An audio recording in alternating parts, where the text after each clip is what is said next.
Hola, ¿qué tal? Programa número 23 de Agroperiodista. Este es un programa para abrir los ojos a aquellos que quizás aún no los tienen abiertos, para explicar cómo los peores escenarios del cambio climático ponen en riesgo la agricultura, cómo el aumento de las emisiones de los gases de efecto invernadero provoca cambios en las temperaturas, en las precipitaciones y en la frecuencia de los fenómenos extremos. No te fíes de tu memoria, de tus recuerdos, de si este año ha hecho más frío o menos, o sigue habiendo heladas en enero. Fíate de los datos, de lo que ha ocurrido en los últimos 30 años, por ejemplo. Ahora tenemos 5 semanas más de verano que en los años 80. ¿Y qué ocurrirá con los cultivos si la temperatura del planeta sube otro grado y medio? ¿Y si sube 2 grados? Pablo Resco, responsable de riesgos agrarios de COAG, es el autor del informe Empieza la cuenta atrás, impactos del cambio climático en la agricultura. Y efectivamente, esa cuenta atrás ya está en marcha porque ese grado y medio de más se espera alcanzar en la década de 2030, cuando el objetivo del Acuerdo de París era que ese incremento se produjese en todo el siglo. ¿Y quiénes pueden ser los más perjudicados si no se toman medidas? Pues según la COAG, las pequeñas y medianas explotaciones serán las menos viables en una situación tan difícil. Antes de ver los detalles, te animo a que visites agroperiodista.com para encontrar más historias y de paso te puedas suscribir a mi lista de correo y así te aviso por mail de cada podcast. Venga, comenzamos. Esto es Agroperiodista. Información útil para agricultores que quieren tomar mejores decisiones.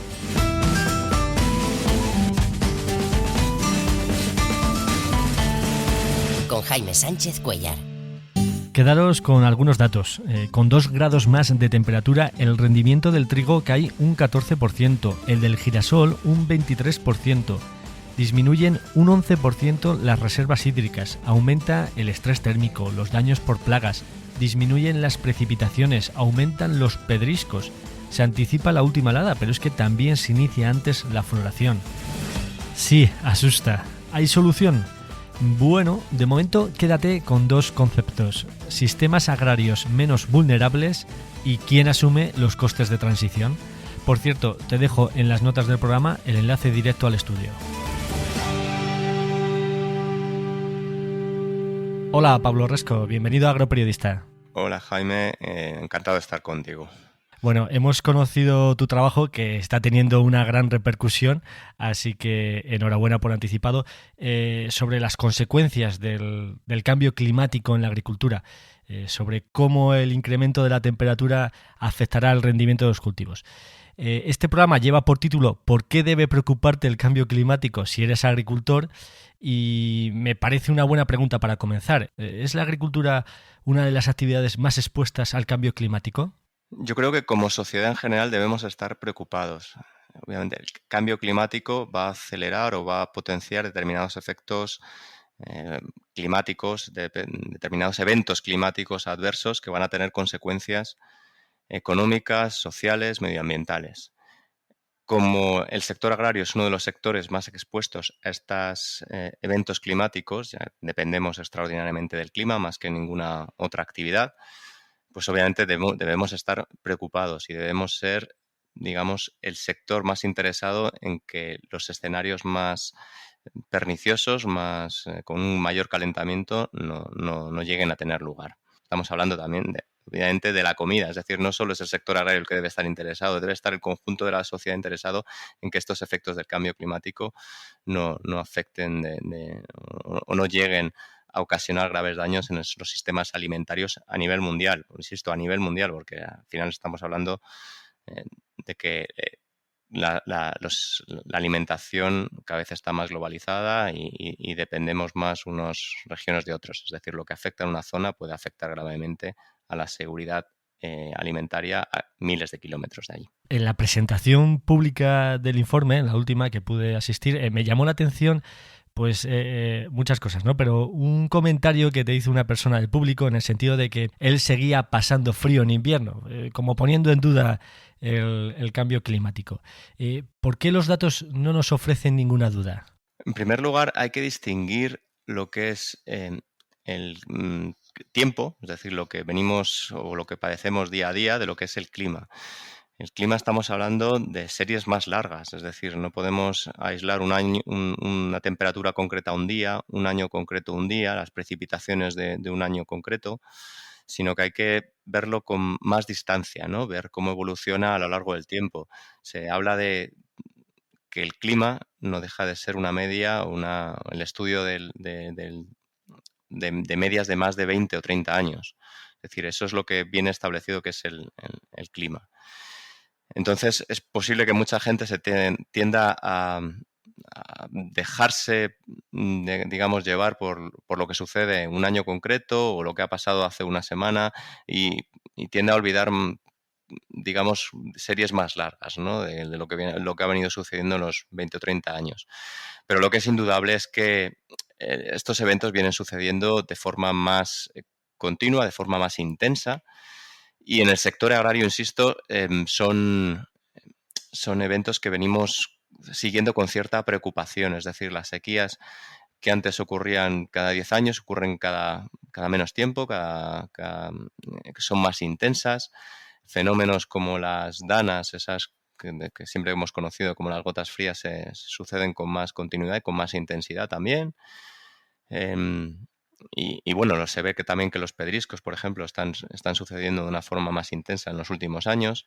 Es decir, que quieras o no, este mensaje, voy a decir negacionista, yo creo que cada vez está más en retirada, visto lo que está sucediendo. Sobre todo, ya digo, que en el sector agrario es mucho más evidente por esa mayor exposición. Vayamos a las causas, Pablo.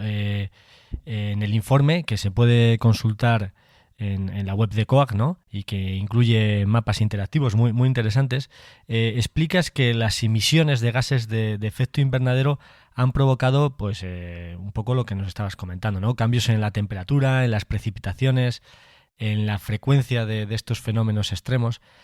A partir de 2007 se ve una reducción de las emisiones de CO2.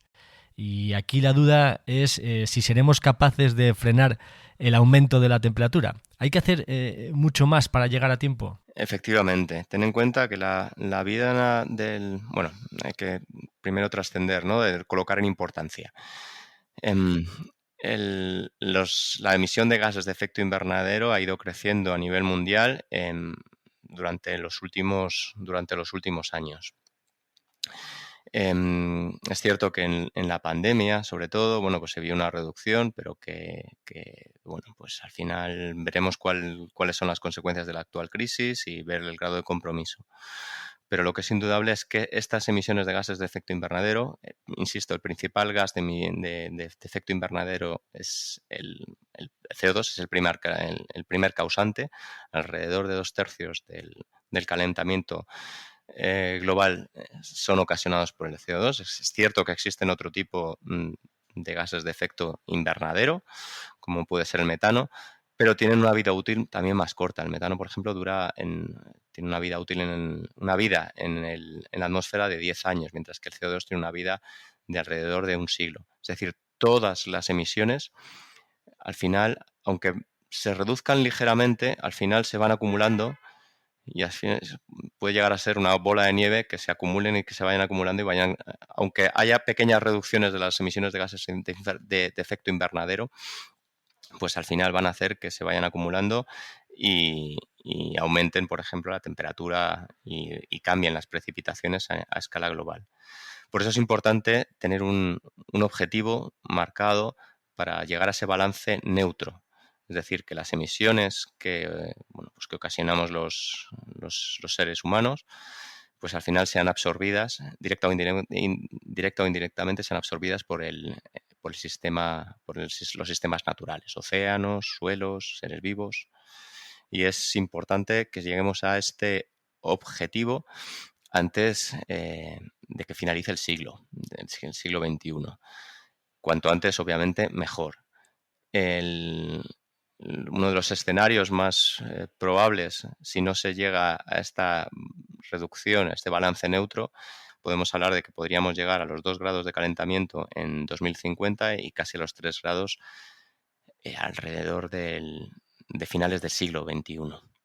obviamente las consecuencias de esto pueden ser graves, sobre todo en determinadas zonas al principio, pero en general a nivel planetario pueden tener consecuencias dramáticas si superamos los 3 grados de calentamiento global. Insisto, 3 grados de calentamiento global significa que en determinadas zonas puede haber mayores calentamientos y mayores impactos. Y una de estas zonas, precisamente de mayor impacto, sería la cuenca mediterránea, entre la que obviamente uno de los principales damnificados sería España.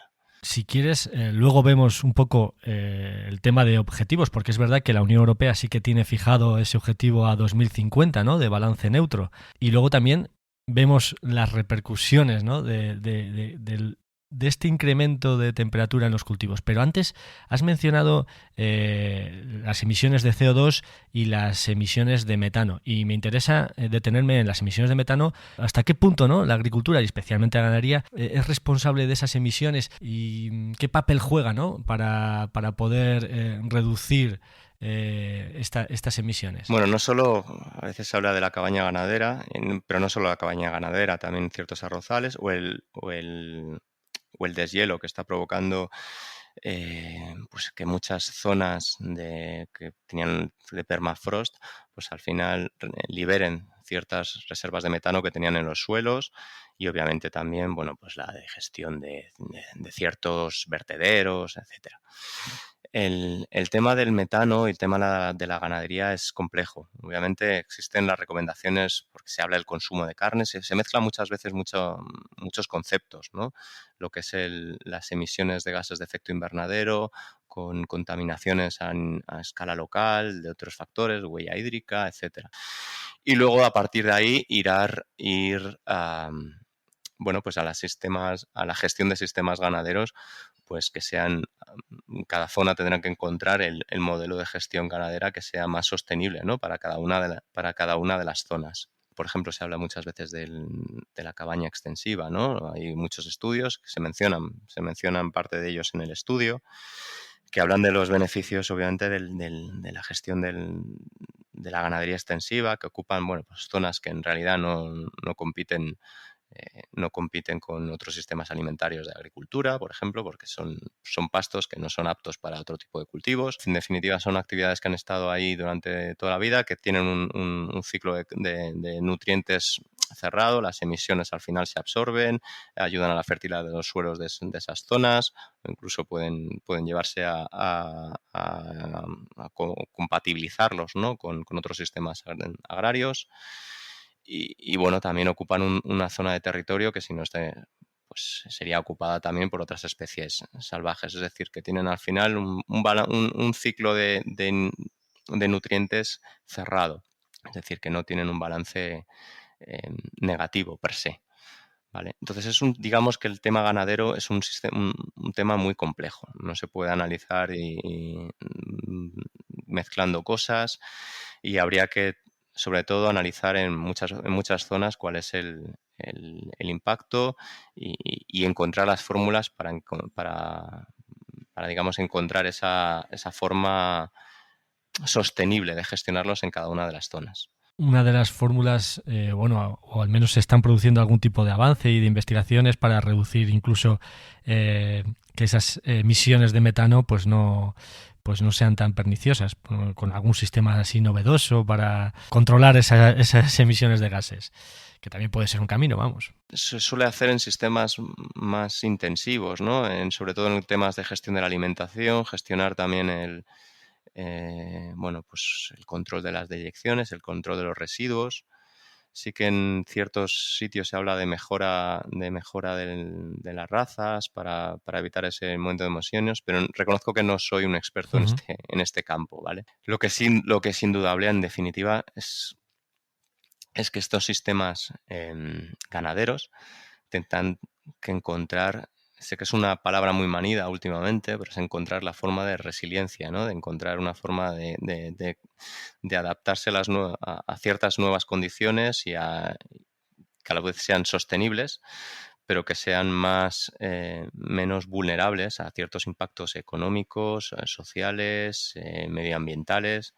Pablo, en el informe analizas qué ocurrirá, ¿no?, en viñedos, en olivares, en el cereal, en las dehesas, con incrementos de temperatura, en principio creo que en 2 escenarios, si se incrementa 1,6 grados y 2 grados, que puede parecer poco, pero que tendría pues una incidencia directa, ¿no?, en el comportamiento de estos cultivos.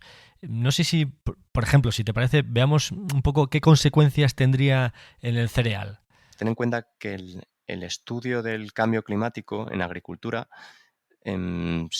muchas veces está muy deslavazado. No quiere decir que esté mal hecho, todo lo contrario, sino que pues tiende a analizar impactos en determinadas zonas, en determinados cultivos, pero sin sacar una radiografía, digamos, completa. Eso pues al final hace que falten muchas piezas, ¿no? La idea que hemos pretendido con este informe es juntar todas esas piezas, darle una coherencia, traduciendo lo que significan cada uno de los escenarios para mostrar una información más comprensible, ¿no?, para todo el público. Por eso lo que pretendemos es mostrarlo con diversos grados de calentamiento, de forma que la gente entienda qué ocurriría en el horizonte temporal, sabiendo cuáles son los escenarios más probables, ¿vale?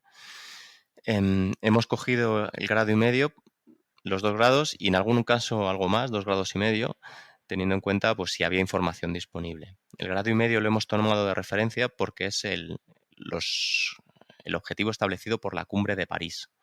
La Cumbre de París, que es un acuerdo prácticamente en el que han ratificado todos los países, en el que se establece un compromiso para limitar el cambio climático en todo el siglo XXI a un incremento de 1,5 grados respecto a niveles preindustriales.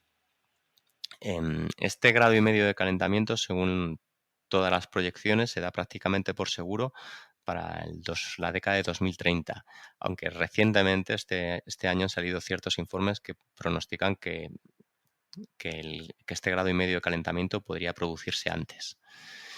Y esto es importante señalar porque cada vez que salen nuevos informes parece que el cambio climático se agrava. Es decir, las proyecciones parece que muchas veces han quedado cortas o han sido demasiado optimistas. El escenario de 2 grados podría llegarse a obtener para 2050. Y 2,5 grados, 3 grados, hasta 3 grados podría ser, como he mencionado anteriormente, lo que se podría obtener para finales del siglo XXI.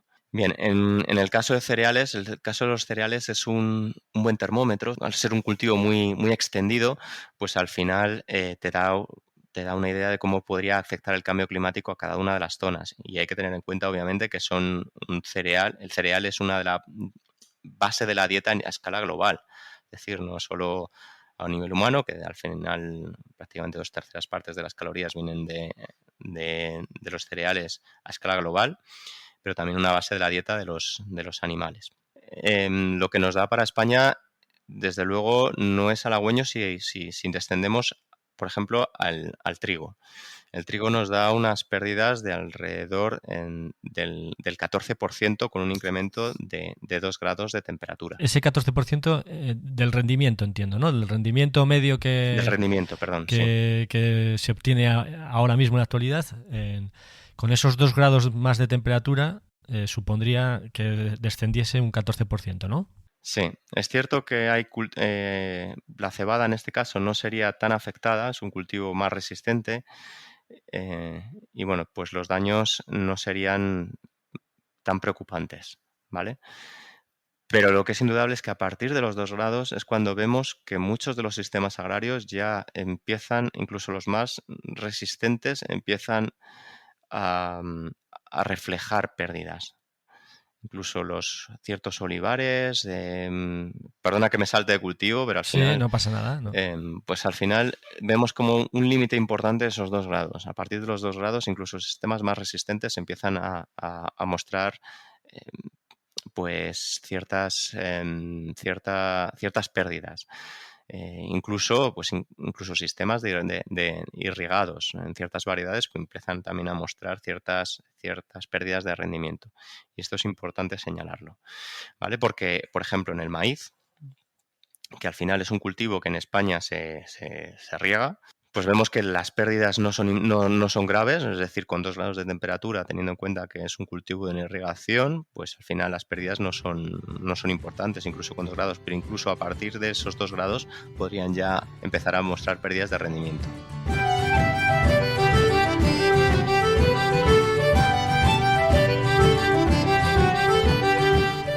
¿por qué se produce esa pérdida de rendimiento? ¿Cuáles son las causas de...? Vale, sabemos que se debe a un aumento de la temperatura, pero ¿por qué se produce? Entiendo que, por ejemplo, hay más semanas de calor y esto el cultivo no va a poder asumirlo. ¿Cuáles son las causas? En primer lugar, habría que entender cómo se estudian estos modelos, ¿vale? Estos modelos tienen como entradas, como variables de entrada, es decir, tú al final metes unos datos y te sale un resultado. Y estos datos, los datos que metes, pues las variables principales, obviamente, en cuanto al estudio del cambio climático, pues son las variables del tiempo, es decir, las temperaturas y las precipitaciones. El calor extremo puede ocasionar cambios en la fisiología, puede ocasionar daños en la floración, puede ocasionar daños en el llenado del grano, por ejemplo, en los cereales, puede obviamente causar estrés hídrico juntamente y hay que añadir el efecto conjunto, es decir, que al final el aumento de las temperaturas con la disminución de las precipitaciones va a aumentar la evapotranspiración, con lo que va a aumentar el estrés hídrico. Pero es que incluso a nivel cualitativo, en los años muy buenos, que puedas decir, oye, la cosecha ha estado muy bien, el efecto del cambio climático podría incluso llegar a afectar cualitativamente la calidad del grano, es decir, que el contenido proteico del grano sea menor. Hay que tener en cuenta también que hay variables que no están incluidas dentro de estos modelos y que se está viendo que tienen efectos. Variables porque son muy difíciles de predecir con los modelos climáticos, por ejemplo, los pedriscos, las heladas, inundaciones, pues obviamente son muy difíciles de prever porque están muy relacionadas con otras variables que dependen mucho de las zonas. Pero los pedriscos están aumentando en extensión y en intensidad. En los datos de Agroseguro, en las peritaciones, pues se ve que obviamente la intensidad de los pedriscos están aumentando. Cada vez se producen antes, cada vez se producen en más zonas y cada vez son más intensos. Las heladas también son difíciles de prever, porque también influye obviamente el ciclo del cultivo. Se prevé un adelanto de la fecha de última helada, con lo cual las heladas primaverales cada vez deberían suceder antes. Pero ¿qué sucede? Que los ciclos también se van adelantando, con lo cual hay una lucha y una carrera entre cuál se produce antes. ¿Quieres decir que la helada la última helada, ¿no?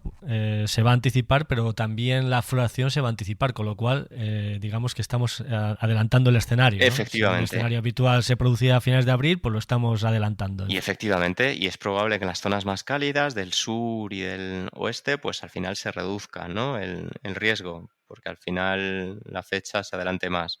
Esto te estoy hablando de determinados cultivos donde se están viendo. Por ejemplo, en el viñedo está más estudiado. Pero en otros cultivos, pero en otras zonas, pues a lo mejor se pueden producir más un aumento de las heladas, al menos en el corto plazo, en el medio plazo, perdón. Otros efectos, pues las inundaciones, que al final depende del terreno, de donde estés, si se producirá. Las lluvias cada vez se producirán de una forma más intensa. Lloverá menos, pero se concentrarán sobre todo en el otoño y se concentrarán sobre todo en determinados días, con lo cual pues aumentarán los peligros de heladas, de inundaciones y también el agua estará más disponible, ya que lloverá menos en primavera, lloverá más en otoño y lloverá menos en primavera, una de las épocas donde el agua es más necesaria. Esta intensidad de las lluvias también provocará fenómenos de erosión, aumentos de erosión. Ten en cuenta que en España partimos de unas condiciones, partimos de una desventaja, que es 250.000 hectáreas están en riesgo de desertización. Actualmente perdemos un 1% de nuestra fertilidad de los suelos ocasionado por la erosión. Es decir, estas pérdidas pues al final podrían aumentar. Actualmente, por ejemplo, solo en cereales ocasiona pues que sean unas necesidades de fertilización calculadas en torno a unos 60 millones de euros y estos 60 millones de euros no reflejan el precio actual del cultivo, de los insumos, de los fertilizantes. Reflejan el precio pues está hecho con anterioridad. Hasta 2018.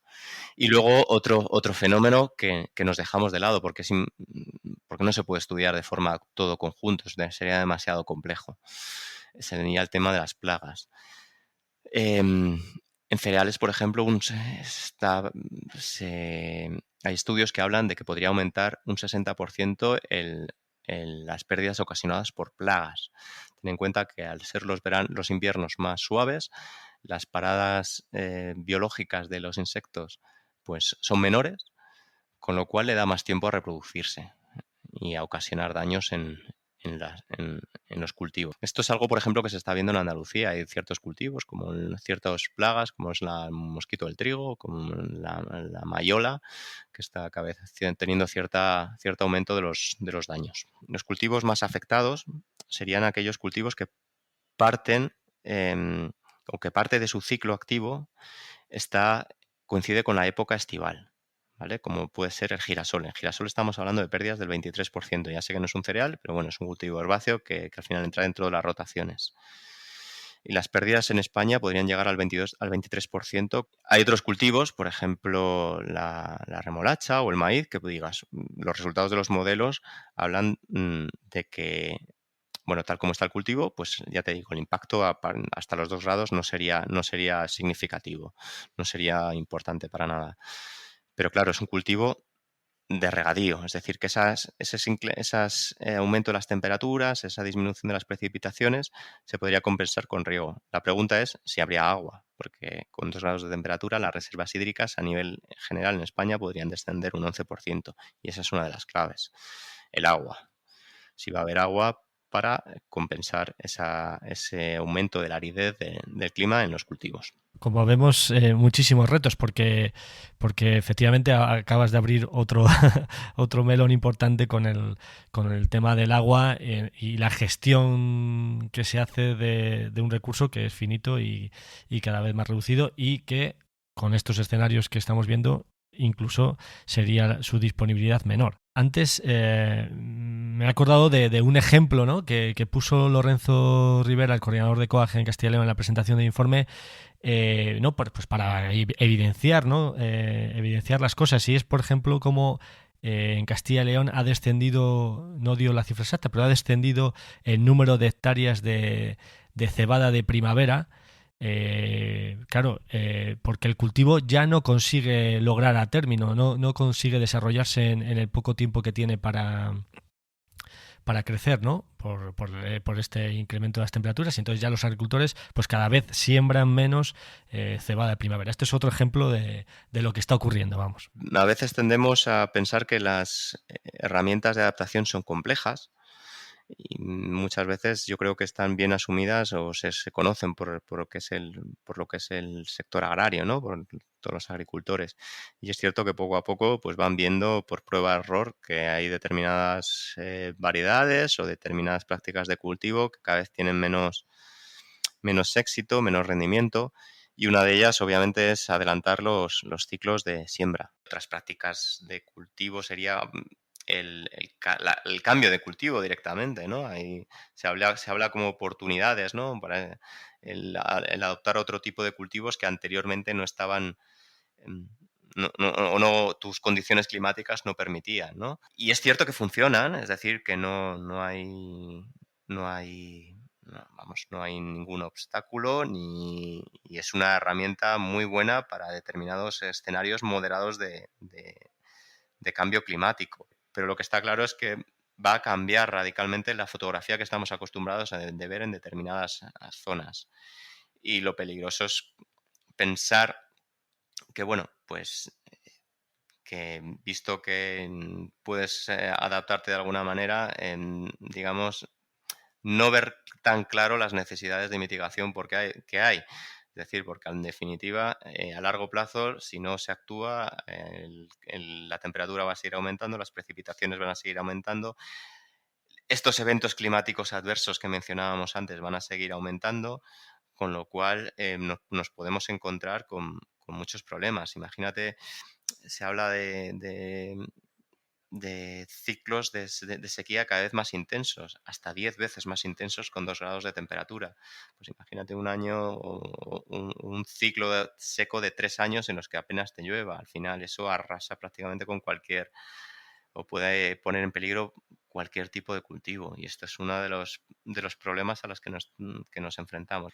Y no hay que perder de perspectiva cuál es el objetivo fundamental. La mejor herramienta desde luego es prevenir que exista ese cambio climático y luego, obviamente, en segundo lugar, pues adaptarnos al cambio climático que por desgracia vamos a sufrir sí o sí.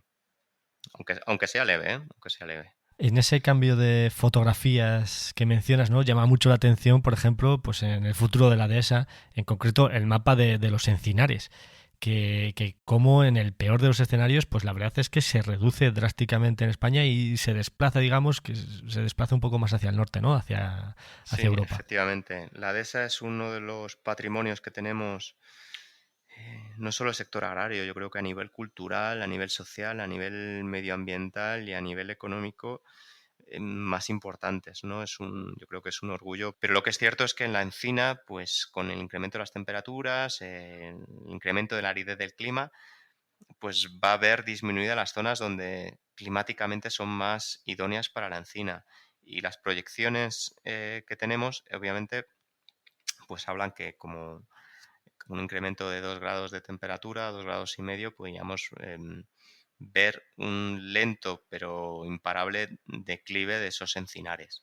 Esto no quiere decir que de golpe y porrazo vaya a desaparecer la encina en un par de años, ni mucho menos. Esto quiere decir que poco a poco las encinas pues serán debilitando, producirán menos bellotas, serán más proclives a tener enfermedades, ocasión por esa debilidad, y poco a poco pues iremos viendo cómo, bueno, pues la carga de ganadera que pueden sostener, la carga de vida que pueden sostener, pues se irá reduciendo. Hablabas de las herramientas, ¿no? Para intentar pues aportar soluciones a este grave problema.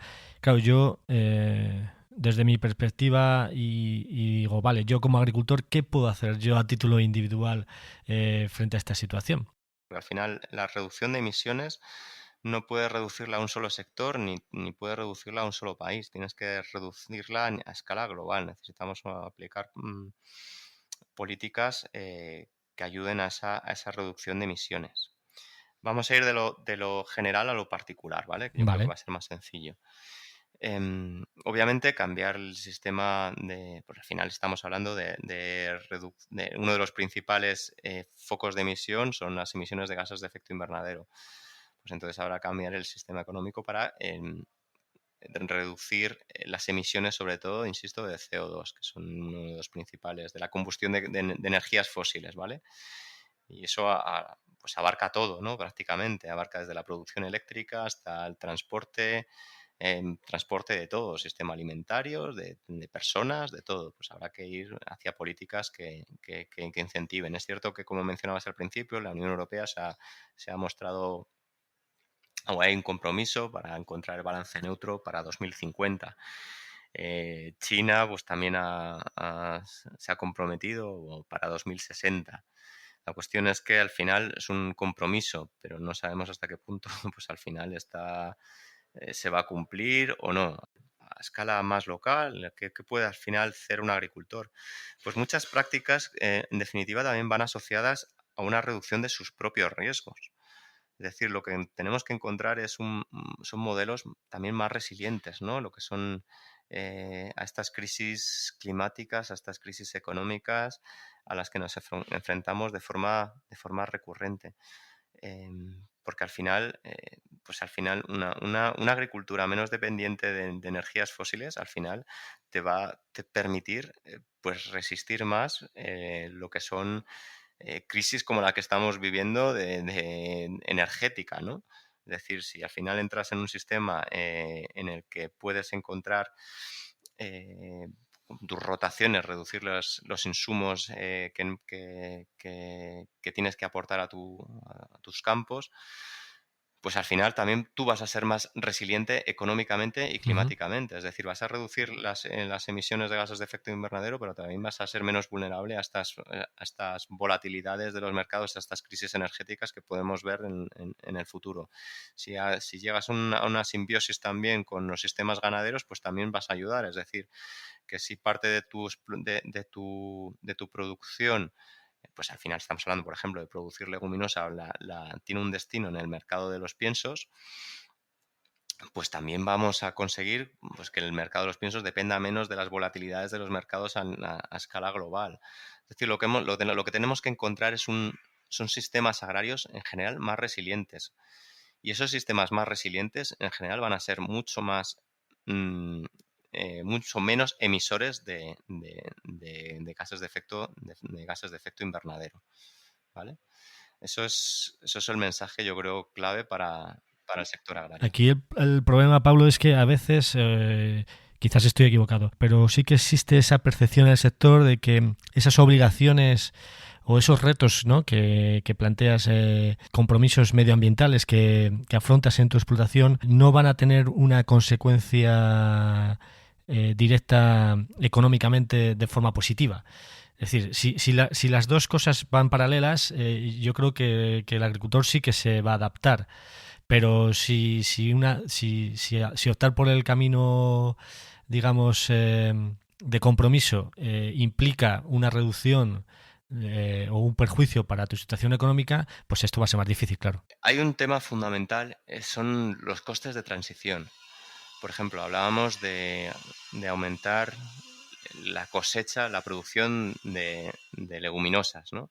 Muchas veces muchas leguminosas no encuentran un mercado alternativo rentable, ¿no? A largo plazo sabes que el suelo va a mejorar, ¿no?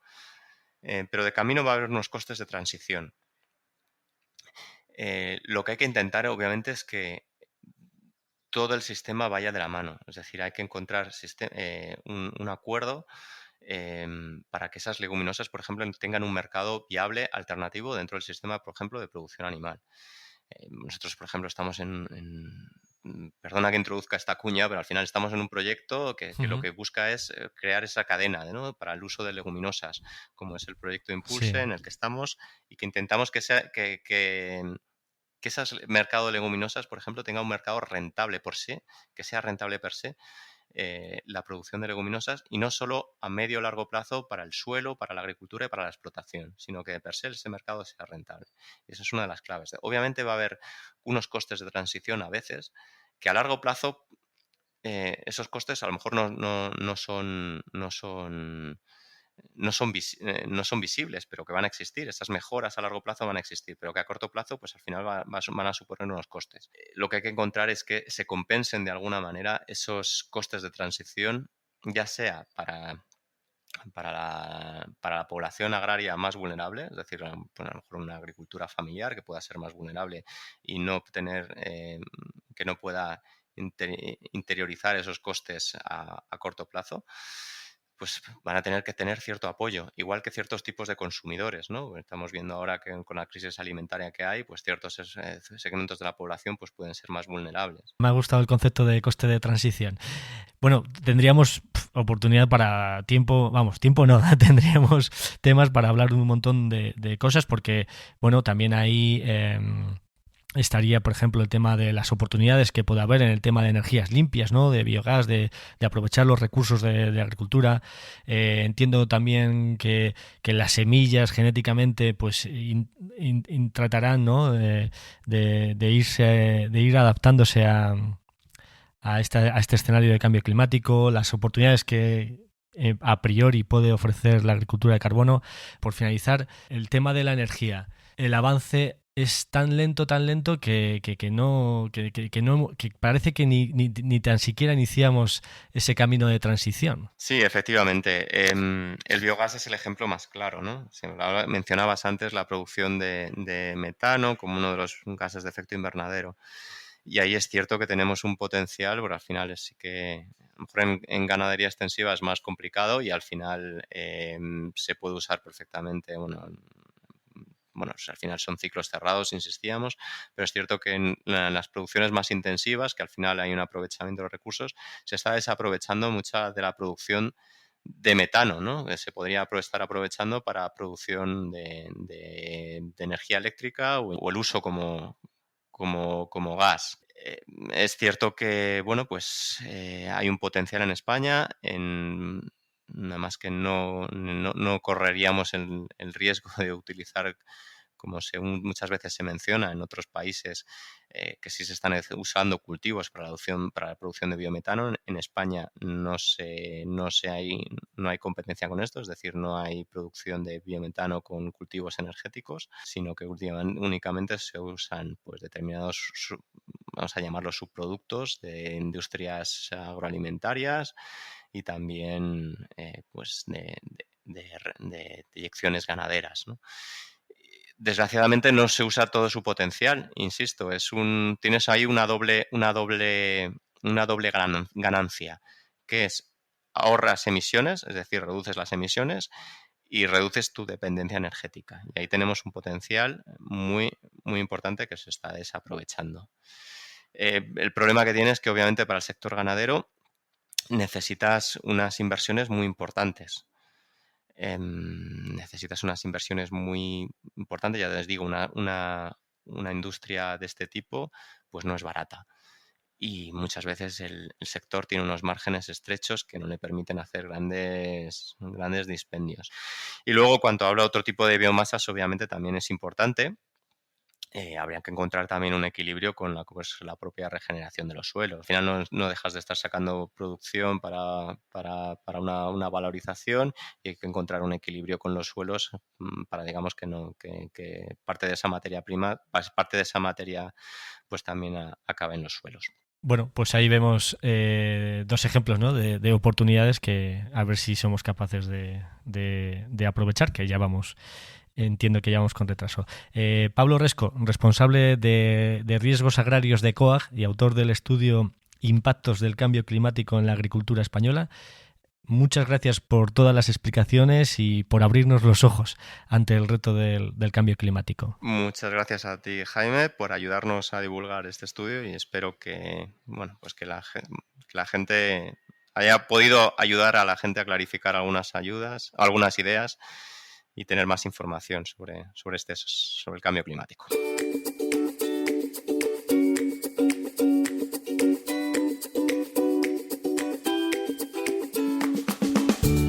Si te ha gustado el programa, te agradezco mucho tus comentarios y valoraciones.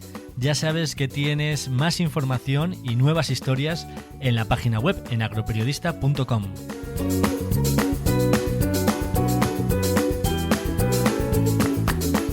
Un podcast de información útil para agricultores decididos.